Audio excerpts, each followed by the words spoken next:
listening to the Adventuring Party for the 2nd of August 2023.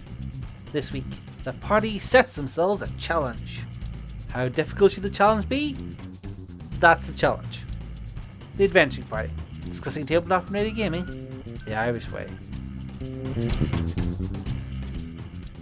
Welcome to the party. I'm Dave. I'm Eoin. And I'm Shane. And we're here today to work on one of the difficult topics of gaming. But how difficult exactly? Is it 15? Is it 20? Dare we go in the middle? Say it's a 17 and a half, which is totally a legitimate number. How do we set the difficulties in our games, our RPGs? How do we say how tough it is for a player to do a thing? The breakdown of that, I think, comes to game designer choices and GM choices. There's a third category, player choices, because there are situations where players can set difficulties. And basically stuff like trying for a higher difficulty to get a better result, like in Pathfinder 2. True. But I guess there's sort of this mismatch between how much most games, and not all games, but most games, there will be a game designer guideline for difficulty. One hopes at least. And generally this will be done by the game designer opening a thesaurus and trying to find as many different words for easy and difficult they can, and then sort of randomly placing them in a list to explain, or try to guide people into, this is a trivial check, this is an easy check, this is a moderate or medium or inconsequential check, and you'll get all these various thesaurus words, but not always 100% clear with the distinction, and a lot of GMs will just look at the numbers beside these words and say, okay, it's this number, I guess. That's about where I'm looking for. And is that a avoidable failing on a game designer's part? It kind of comes down to, do you want your the difficulty of your check to be based on a simulation of the world? This is how hard it is consistently, no matter who makes the check. Or is it going to be a game challenge where the difficulty is going to become more difficult based on, where you are in the game? If you're, 10,000 XP in, and you've got all your core skills, the ones you make use checks of a lot are blinged up the wazoo. The GM goes, well, okay, I guess no, everything is still being done as average test, and you're succeeding on average test, and on a two Falcons. You're going to a famous sports team. You're going, okay, I'll just roll. It's irrelevant, basically. And some GMs hate that. Some GMs are perfectly fine with that because, hey, that's the way the world is. This person is advanced enough so that everything is easy. Despite the fact that it probably is never actually that way in real life. The thing, even with a simulation game, is it could be a simulation of quite a different world. Like if you have a simulationist game where people have cybernetic implants and magic crystals give them super speed or what have you, then their roles for reflexes or what have you are probably going to be pretty good, compared to anything in our world. Yeah, quite possibly. If you are in fact trying to simulate, a superhero world comes to mind, and everyone's heard horror stories of. I believe there was like one Savage World game where a starting super speed character could just kick up a tornado that would destroy any town if they actually tried running at their maximum speed. Right. And then on the other end, you have the ones where it goes completely arbitrary nonsense, and you get a big eye, small mouth, where you can accidentally make a character that can turn the entire universe to cake. I think that one actually rings a bell, all right. But yeah, the thing about like world simulation is that there's a certain level of arbitrariness to it anyway, and it really helps to have benchmarks. Like, I believe the usual benchmark is like, what can the average person do? and maybe what can the average like starting level hero do, or like your 50. Hopefully, you might have your also have your 50 sessions in hero with what they can do, but that one's less common. It also can sometimes be a bit ambiguous because you get a games where they'll say, "Oh, this is an average difficulty," and then GMs will complain and says, "Like my start level specialist in this succeed in this 97% of the time." And so like, yeah, that's because it's average from Joey McJojo on the sidewalk who's never heard of quantum physics in his life. It's rare that designers will make explicit on the page like, well, we expect a starting level character to be able to succeed 80% of the time. The GM will just sort of has to intuit that from what information they're given and what their players make. And if their players are either super optimizers or extremely unfocused, they might throw off this game design math. Yeah, that reminds us of something I did mean to bring up. Whoever is trying to come up with a difficulty, so whether that's a difficulty number or a number of successes you need to roll, or the bar on the table you need to reach, because that's a thing in some games. It does help to have an idea of probability, like just basic chances of what die results will result in what likely outcomes, like multiple dice giving somewhat flat, bell curve shaped rough results where average results are more likely. Yeah. In fifth ed, for example, you see a lot of people will say there's a rule of thumb that having advantage is sort of equivalent to having +4, +5 on your check, but it's not quite like that. It's like it's worth more if you're more likely to see the check, and it's worth less if you're less likely to see the check. Yeah, hence no precise number unless you're coming up with a precise example. Mm. A lot of RPG designers are frustrated writers who are also not very good at maths. Mm. Yes, I think we could all think of frankly hilariously low or high numbers or results needed to get us to get a check successful. Cthulhu Tech had a system where you rolled a d10 dice pool, and it was all about getting multiple matching sets of numbers or runs of numbers. So 2, 3, 4, 5, 6. And the higher the run and the bigger the set, the more successful the roll is. And they had kind of a dynamic difficulty based on that. So either you have to get 3 in a row, or you have to get basically 3 matching numbers. And they had not done any of the math at all. And as a result, the difficulty in the game was completely, bat hunky. I was like, okay. I guess I've got a 4% chance of succeeding this. Deadlands did a similar thing, which is really funny because Deadlands came out just before the big poker boom, where people had done all the maths for you, and you could just buy a book and read it. And so they had things like, okay, starting difficulty to succeed is going to be 2 pair from 5 cards. That shouldn't be too hard. If you don't know anything about poker probability, that is pretty unlikely to succeed. Yeah. Yeah. So, this sounds cool. There's a lot of games where the basic maths are, this sounds cool. This would be a really cool a system. We'll make patterns with the dice. That's how we'll figure out who succeeds, Oh God. And, God love them. They don't know. They don't know any better. Yeah, and this sort of leads to a situation where a lot of GMs will start doing the math in their head and just adjust to suit their game and their characters. But that leads into what a player might see as a GM bias to always set the difficulty so that they have a 60% chance of succeeding them personally, and they'll get a little annoyed. This is like, well, if the GM is already always adjusting this to my skill level, then what's the point of a skill level? It's just always going to be, I think, 60 or 70% is the dramatic right amount for the average skill roll. So that we're essentially just rolling a dice without a modifier and hoping for a happy number.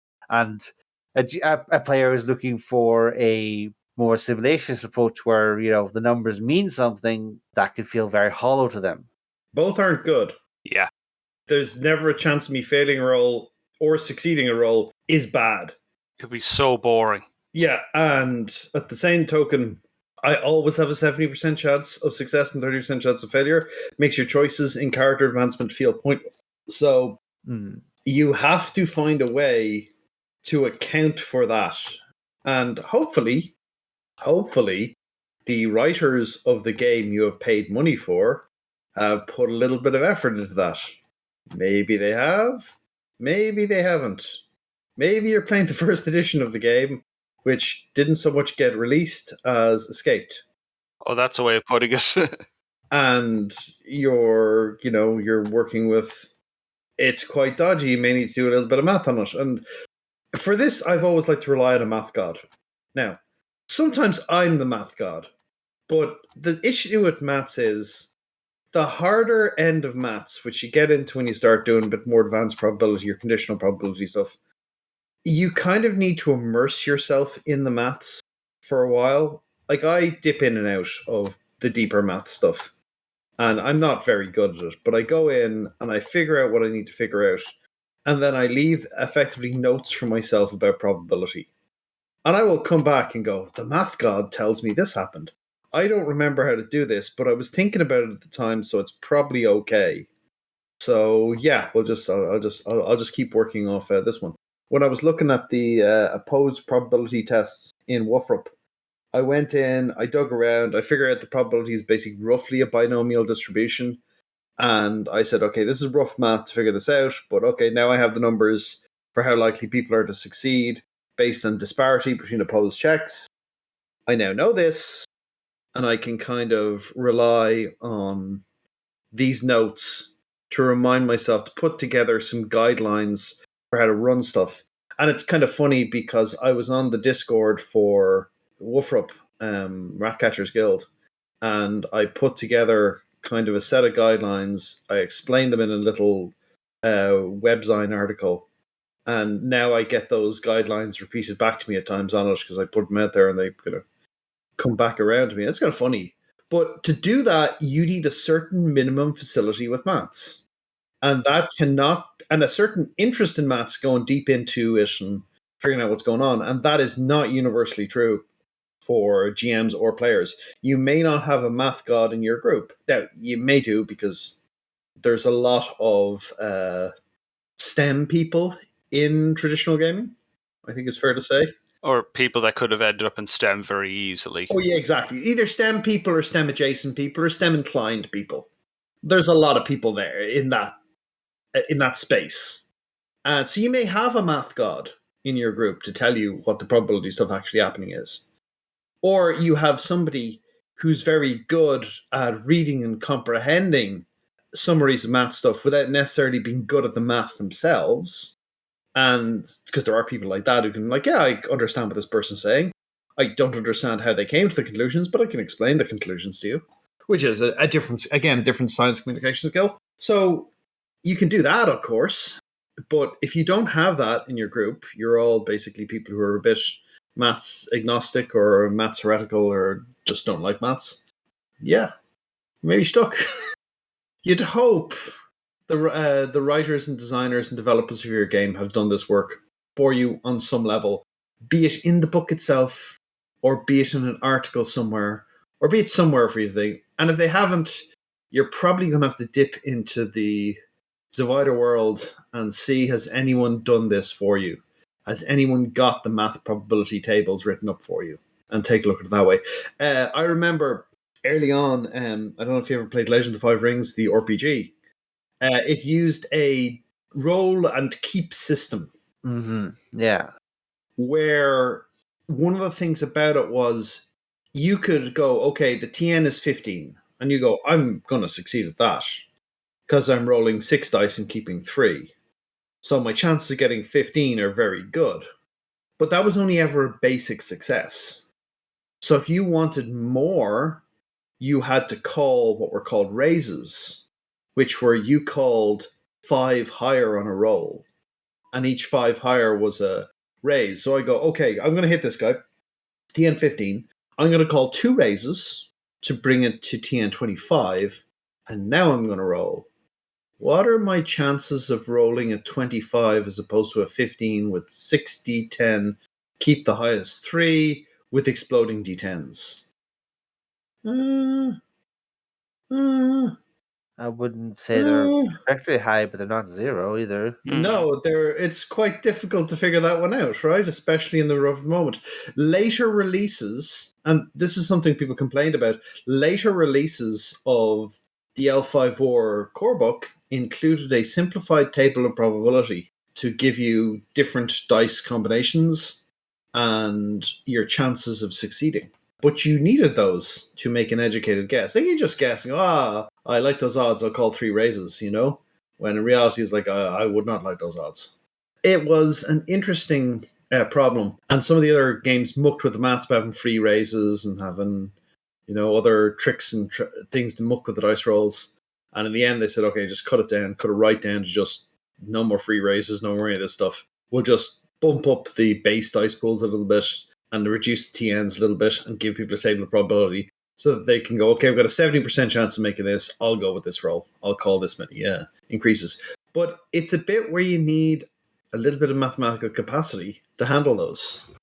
And it gets even more complicated if you're doing a group check, and you have, because then you sort of have to juggle between the probabilities of a given character succeeding on a check versus a roll where everyone rolls, and if anyone gets it, the party wins, or versus a check where everyone rolls but they're failing or succeeding independently.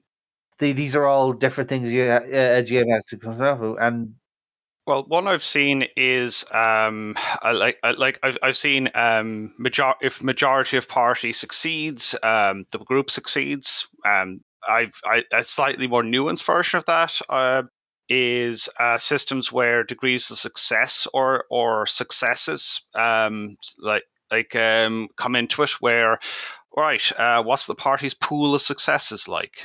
Is it I've seen even in systems where that isn't the case, I've seen GMs offer the option of if one player's character succeeds by a lot, like the party ninja, they're basically able to switch some of their successes to help somebody who's floundering, as in said party ninja is basically like say steadies the hulking barbarian at the right moment, like that sort of thing. Yeah, and that can be really good because then you have a situation where someone who has plus 27 on their roll and succeeds at any reasonable check can then suddenly be basically handing down their bonus to other people, and that can feel really good. That's a situation where the system has got an inbuilt flexibility to basically push the probabilities around in order to get a dramatic outcome. That's a design choice that not all games make. I'm a little worried about going into the well of 5e in case we set anything off, but like one of the big things about 5e is that it has very simple and mechanics that it tries to put a lot on. It has basically, if for all intents and purposes, it really only has 3 recommended DCs, and then characters can basically create DCs for their abilities, or monsters might have a certain thing based on their CR. But for the majority of like just skill checks, you're going to say an easy skill check is a 10, a moderate one's 15, and a hard one is a 20. And they try to pin a lot of that. And first off, that's a very limited set of levels. There's certain elements of it, like the fact that they don't bother with DC 5 checks is the trivial kind. Is just like, that's just sort of smart. Is like, it'd be nice if they indicated more that this is, if the difficulty is this low, don't even bother rolling. Don't even bother rolling being a good thing for a lot of GMs to have, a lot of games to designers to put into their text. Is like, this is the only role in these circumstances, is something that we should see more of. We've had previous episodes about how game designers are a little reluctant to put their voice into the text in case they come across as domineering, but I'm more positive on it. But other than that, there's the fact that when you're dealing with something like a D20, which is inherently very swingy, and you only have these sort of 3 gauges, you have got a lot of dead ground. You got a lot of things where someone might think by the rules they are an expert, but they have like +2 in skill, +2 in stat, and it's not quite enough to make the gap between hard checks and easy checks. Yeah, like there's other considerations as well, like like Cyberpunk 2020 and its fumble system. Like it's a D10 plus stat plus skill, and so you basically have a 1 in 10 chance with every roll of something going wrong, and you're rolling for the severity of the fumble. So you have a 1 in 100 chance with every roll, so they're going absolutely horribly wrong. So it does kind of emphasize a setting where lucky amateurs can do well and even professionals can screw up. And I have noticed in games where the fumble system's house rule to be less common or less deadly, that it does change the tone of the game, where it becomes where the emphasis very much comes down to goes more onto the skill of the characters and the how well you're stacking advantages for yourself, like cover and ambushes and whatnot, like which still matters in the base game, but not quite to the same degree, I think. Yeah. That's less about setting difficulty, more like asking for rolls. Like, Okay, yeah, I'm drifting off a little bit. No.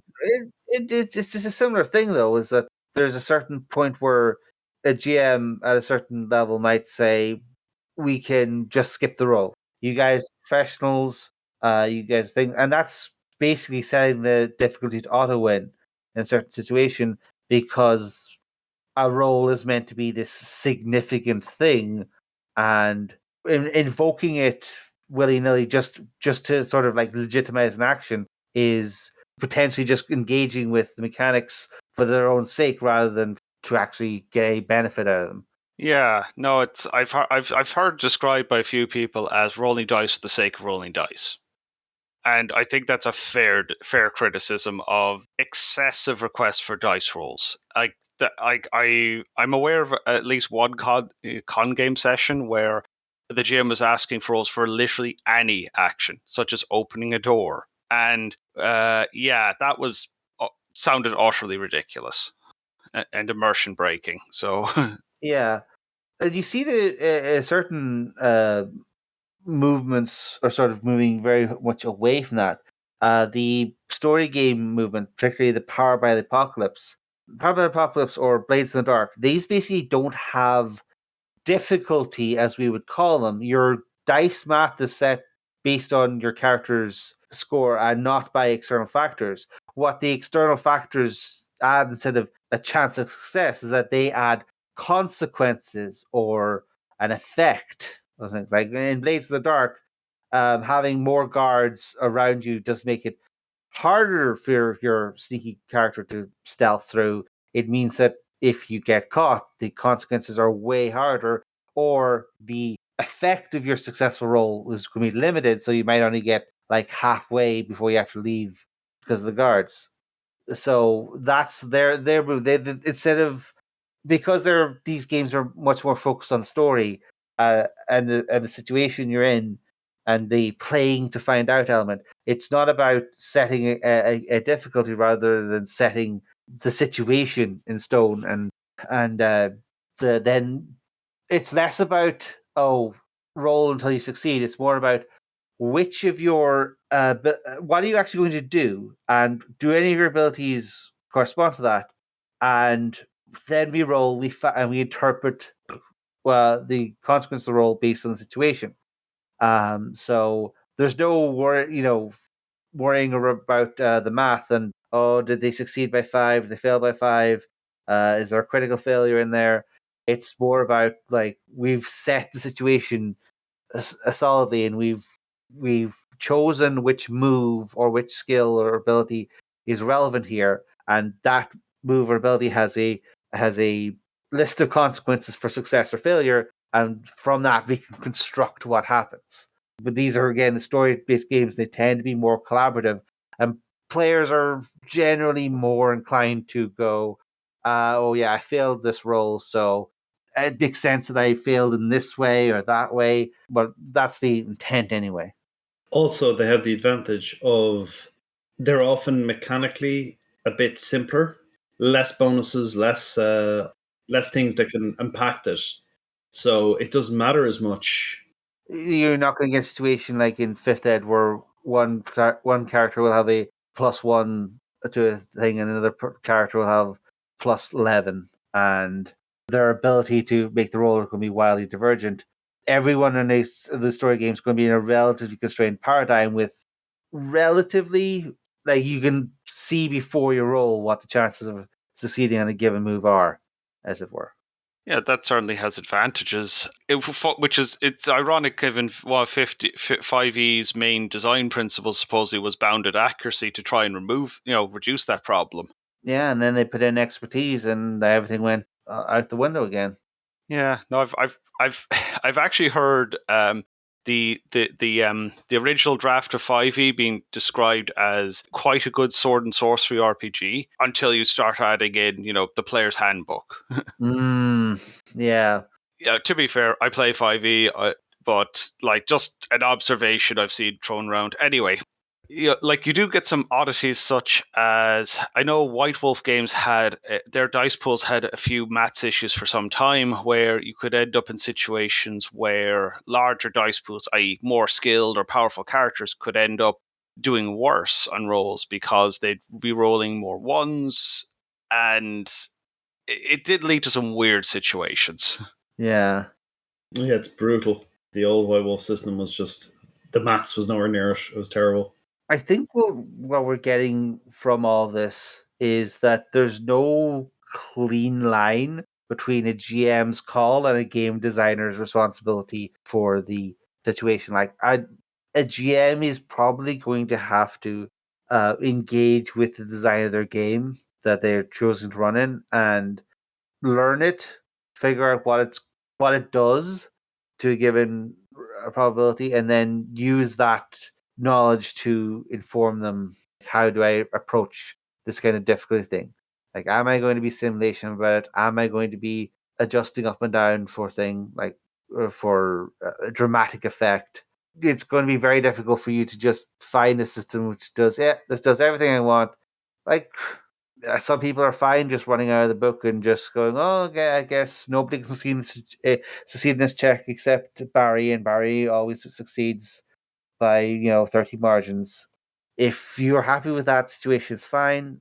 But game design does not often stop. Like, design of the book for which the game is run, that's responsibility of the game designer. But the designing the game that happens at your table is, a GM and player issue. And we all wish that there were nice, clean separations between them, but sadly, we don't live in that perfect world. Well, create the odd world ourselves, though. But Owen, any last thoughts? Oh, just that you're going to have to find your personal taste between kind of a simulationist approach and a more gamist approach. And then you're going to have to figure out, are you okay with a situation where players may just auto succeed at your thing or not? That may be toxic to your enjoyment, or that may be something you really care about. Yeah, they're brilliant at it. That they give us their XP there, that's fine. They get to auto succeed at that thing, that's fine. Or it may be the thing that drives you completely crazy. You're going to have to cut your cloth to suit your measure on this one, unfortunately. There's no right answer exactly, but there are preference answers. And don't be afraid of having a preference. Yep. Yeah. Your table, your rules. And with that, this party is over.